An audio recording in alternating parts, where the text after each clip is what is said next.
মানিকগঞ্জ দৌলতপুরে শহীদ president Ziaur রহমানের ৪৪তম শাহাদত বার্ষিকী উপলক্ষে মিলাদ ও দোয়া মাহফিল অনুষ্ঠিত হয়েছে।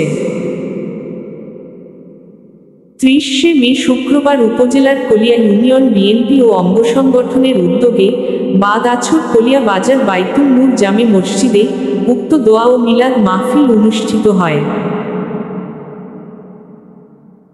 এই সময় উপস্থিত ছিলেন কলিয়া ইউনিয়ন বিএনপির যুগ্ম সাধারণ সম্পাদক মোহাম্মদ নজরুল ইসলাম খান, দৌলতপুর উপজেলা স্বেচ্ছাসেবক দলের যুগ্ম আহ্বায়ক শাকিল মাস্টার, উপজেলা যুবদলের সদস্য মোহাম্মদ রাজীব হোসেন, উপজেলা ছাত্রদলের সাবেক যুগ্ম আহ্বায়ক শামীম রেজা ও রুবেল প্রধান, উপজেলা স্বেচ্ছাসেবক দলের যুগ্ম আহ্বায়ক মোহাম্মদ রুবেল রানা মোল্লা।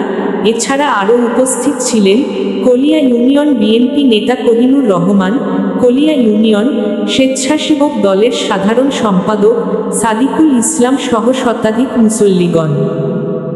উক্ত মিলাদ মাহফিল মোনাজাত ও তবারক বিতরণের মাধ্যমে সমাপ্ত করা হয়।